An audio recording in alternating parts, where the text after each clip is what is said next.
second sub-session of our morning this morning, and I'd like to introduce Nate Smorti, whose work is This Is How It Goes, using Deleuze to rethink what can and can't be done in classical music performance and teaching. Thank you, Nate. Hi, good morning, and thank you for coming. This morning, I want to talk with you about music. Specifically, I want to talk about the idea in classical music that there is a best way that a piece of music should go, and the impacts that this idea can have in a teaching and learning environment. We're going to start by discussing how this idea became popular, and then go over the effects this idea can have on teaching and learning. Next, we are going to consider how thinkers like Deleuze can help us form an approach to this situation before finally outlining the particular approach I am taking in this study. By the end, I will have hopefully convinced you that it is worth us critically examining the idea of this is how it goes.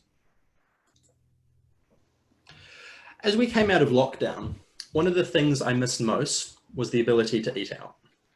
So last weekend, I settled in for a restaurant I'd been wanting to try for a long time.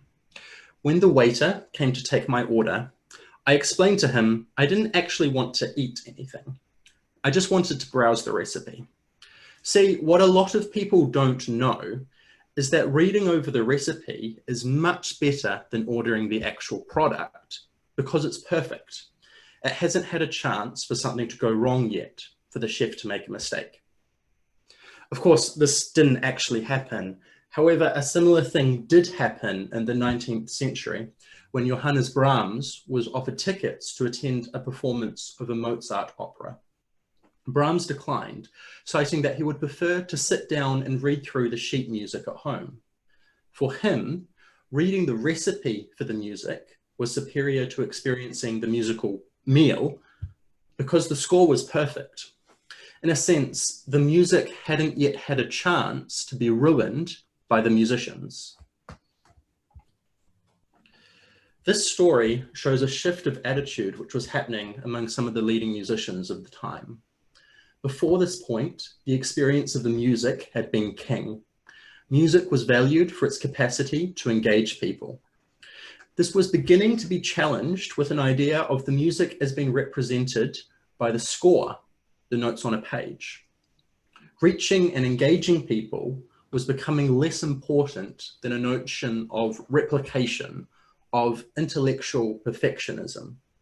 This was consolidated throughout the 20th century, with two influential examples being Stravinsky, who sought players to execute his music, not interpret it, or the famous article by Milton Babbitt titled, "Who Cares If You Listen?" The role of the performer is incredibly different depending on how one values Western classical music. A valuing of the music by engagement with people prizes a performer who can emotionally reach their audience, inspiring amazement, sadness, awe, etc.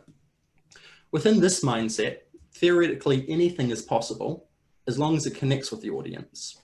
The individuality and personality and creativity of the artist can be a compelling aspect of a performance within this way of thinking.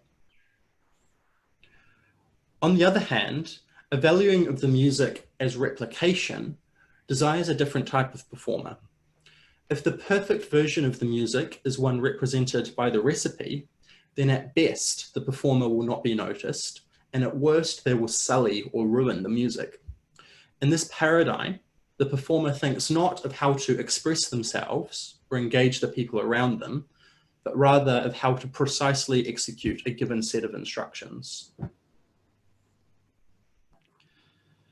The culture of seeing music as an intellectual artifact has had implications for many aspects of Western classical music, but today we are focusing on its impact on teaching and learning, particularly at the tertiary level. In this area, some teachers have been shown to meet their students where they are at. They empower their students, discovering their own creative voice while equipping them with the skills needed to connect and engage with those around them in the 21st century. This focus on connection, engagement, and a broad definition of success is built on the principles of the first emergent paradigm of music's value. The counterpoint to this are teachers who utilize a different type of pedagogy. These teachers stress a very narrow understanding of perfection and acceptability. Engagement is replaced by skills of reproduction, with instructions to copy the model of the teacher taking the place of individual agency. This focus on copying and a narrow definition of perfection is a reflection of the principles of the replication paradigm of music's value. That there exist teachers representing different paradigms is not unusual or alarming. However, the specific nature of tertiary music tuition has been observed to aggravate this tension. Lessons in this context are usually one-on-one, and a strong master-apprentice culture can see that a student is pressured into adopting their teacher's approach, regardless of how much it might clash with their values. This can be problematic if the teacher and student are approaching the music from different paradigms. A potent but fairly typical example of this can be found in the words of a music student quoting their teacher, published in a recent King's College study. "I am the teacher and I am always right. I am the one who determines creativity and originality. As my student, you are to follow my model exactly. If you do not, you are not only a bad student, but a bad musician."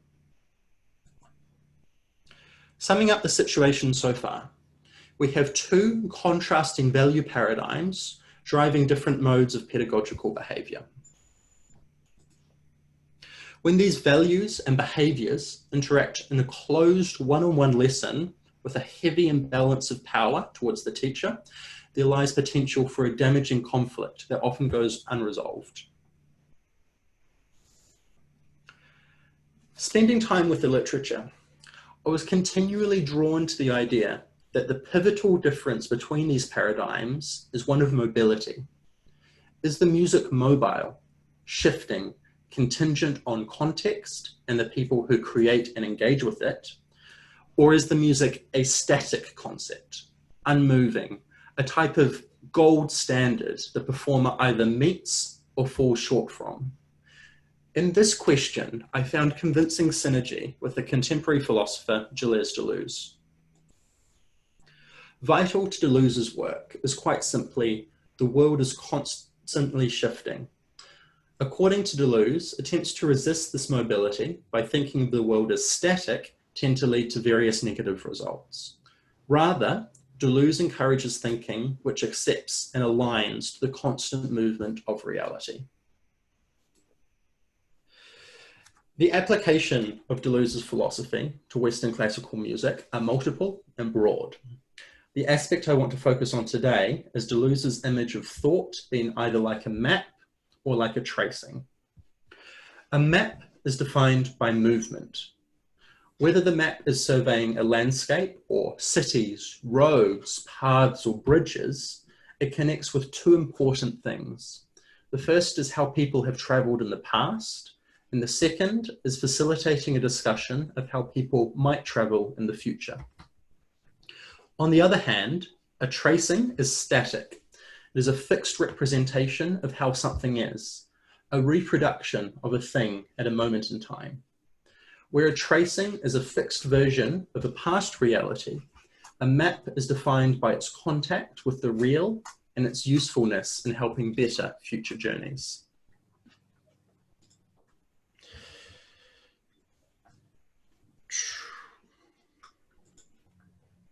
The parallels between Deleuze's tracings and maps and the different ways musicians may treat a musical score are immediately obvious. The Deleuzean map forms a framework for the engagement music paradigm. In this case, the musical score is seen as the beginning of a journey not yet decided, informing the performer of the routes which have been taken by others, while opening a conversation of how the music could be navigated. On the other hand, Deleuze's tracing describes the thought patterns which lead to valuing music as replicative. The musical score is seen as stable and unchanging, something to be copied or traced with absolute detail and without deviation. How does my project fit into this? I am attempting to map the landscape of tertiary classical music teaching and learning, specifically with regard to how various value paradigms drive behaviours. I am asserting that different ways of valuing music have significant influence over behaviours, both artistic and pedagogical. I am suggesting that the conflicts and issues which abound the setting can be best resolved by understanding them as an unresolved clash of value paradigms. Conflicts, such as in the earlier situation of the young student being unhappy that his teacher expected to be copied exactly, are the tip of an iceberg, with the substance being how the individual approaches music along a spectrum of values. My method has two phases. The first phase is using the format of an online questionnaire in order to reach a large number of current classical music tertiary students from a given university. This questionnaire has two main sections, one which engages the student with how they value music, and the other with their experiences in their time as a tertiary music student. This will provide the study with insight into the journeys these students have had to date, including both their perspective of their journey and their experiences so far. An example question engaging with students' experiences might consider how free a student feels to explore their personal approach to pieces, whereas an example question considering a student's values might consider how strongly a student feels exploring their personal approach is important. This will feed into the second phase of the study. A handful of students from phase one and their teachers will be given the opportunity to participate in an observed lesson with short preliminary and follow-up interviews. This will enable the study to observe the behaviours of teachers and students in a lesson situation. Further, and importantly, this will be an opportunity in the interviews for the teacher and student to reflect with the researcher on the values which might underlie those behaviours. This will provide an opportunity to test how values drive behaviours in the real world, while yielding new light into what this means for university teachers and students. It is expected that these findings will be relevant not only to tertiary music educators and students, but also to other educational contexts, which demonstrate individuals approaching a subject from different value paradigms. These contexts might include music education outside of the university, other types of artistic research, research candidate supervisor relationships, and more generally, any educational situation which demonstrates multiple diverse approaches. The aim of this research is to inform pedagogy and relationships which better address the needs of tertiary music students and teachers. The goal is not to say to one group of musicians, you need to change. Rather, by increasing understanding into the values which do drive different musicians, we can increase the effectiveness of how we relate to each other, teachers and students, whichever paradigm. The goal is, through increased knowledge, to replace conflict with dialogue surrounding the myriad of approaches which can be successful in both educational and professional contexts. The long-term goal is students and teachers who can confidently defend their own approach and values, but who also have an understanding of those who approach music differently to them. In other words, to turn "this is how it goes" to "it could go this way," or this, or maybe this. Thank you. Wonderful. Thank you very much, Nate. You said before that this was your first Praxis presentation. Really, really well done. Loved your slides, absolutely beautiful, and you present really well. I'm going to see if there's any questions up on the board, but I'd just like to comment. Particularly interested in what you're saying in this last slide. I'm wondering if you could expand on a little bit about a dialogue between replication and engagement.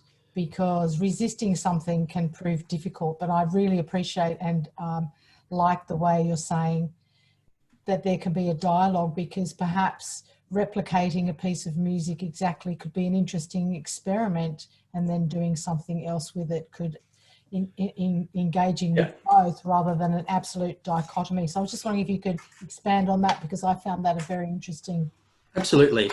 Hey, my best example of my dream world for this dialogue between these two different paradigms would be, my first major was in economics, political science, and social policy. And I still remember my first days of those lectures.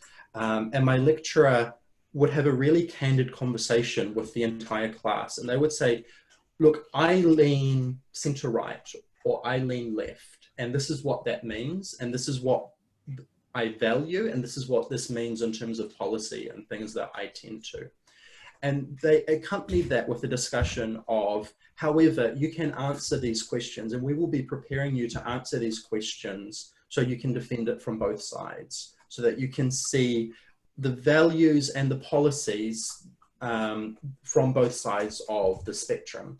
And in terms of dialogue, I mean, it's totally fine for people to have strong preferences for one type of music or another. And, you know, there is a type of music making which is very strict to the score. It has very even speeds. It's very simple in its regard. And there is a beauty to that. However, it's when, and particularly in an environment where there's an uneven balance of power, when one of those paradigms completely overrides individuals who follow another paradigm, that's when we start to get into some of this conflict. Does that sort of answer the question? Yeah, absolutely it does. And it very much leads on to Maya's comments in the Q&A through Hoover. Thank you so much for your presentation, Nate. More of a comment than a question, but I feel like your findings have such relevance even beyond music, regarding moving beyond the master and apprentice model. So I'd just like to open to the floor here. You can unmute yourself and ask a question directly, or make a comment of encouragement. So I'd just like to invite anyone to say something. Lisa. Well done, Nate. That was really fantastic. I agree with Shay. You're like an old pro at this, presentation. It didn't feel like a first time at all. Really interesting and really clear. I'm curious about this idea, and I've learned a lot, and I'm curious about this idea of the music for replication. Like, isn't that kind of problematic as a concept anyways? Like, how can anything actually be replicated if a student is trying to play a piece of music that was written hundreds of years ago, and that would have been written in that time for a different population on different, even instruments would have different technology with them. And so isn't it like this idea of music for replication, like even just, it's an impossibility to begin with. So is that, I don't know, my question is, except for that, like, obviously I'm coming at it from those kind of eyes, where it's like you're comparing something that is a possibility to something that is even almost impossible to achieve. Is that?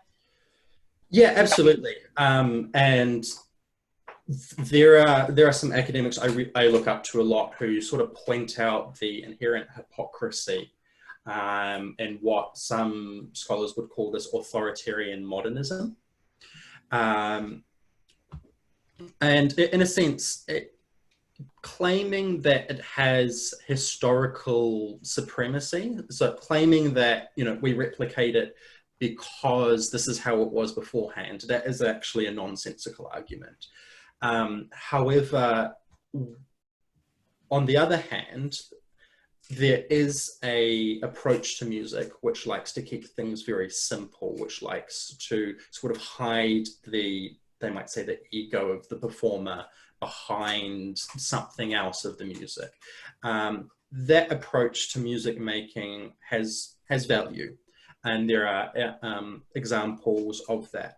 However, and I suppose in calling it, you know, a paradigm of replication, I'm sort of mixing two things together. One is that style of performing, and the other is the rhetoric that has surrounded that style of performing and the rhetoric that has demanded that that is the morally superior way to perform music. So moving forward, I mean, it would be, we would probably ditch that term replication, because within that term replication is this historical argument that it is better than other alternatives. And it would be more like this conservative, simple approach versus one which is more performer-driven. Does that sort of start to answer your question? Yeah, I get it. And yeah, and a lot of times it is terminology, isn't it? It all gets down to semantics in a way, I guess. No, it is a really good point though, and moving forward, yeah, separating between those two things is going to be an important thing for the community. Yeah. Thank you. Thank you. Any more questions or comments on the floor there? We have a couple of minutes, so I'd just like to say something else because I'm completely fascinated by your work. I was writing a couple of notes and thinking, as you were talking about the replication and particularly the example of the score, the perfection of the score being the real, absolute, abstract perfection of music compared to the playing and the experiencing of music.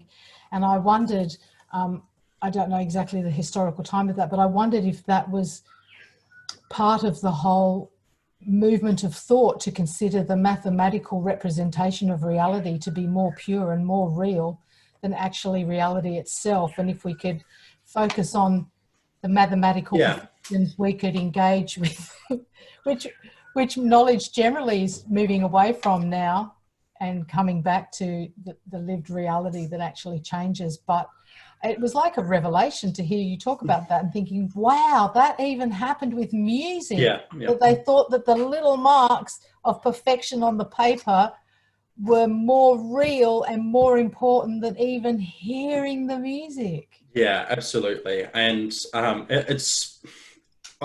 really well positioned historically to talk about that, because there are some very passionate and very outspoken authors sort of in the last 10 to 15 years who have absolutely pointed out exactly what you said of, you know, what is music without it being in the ear?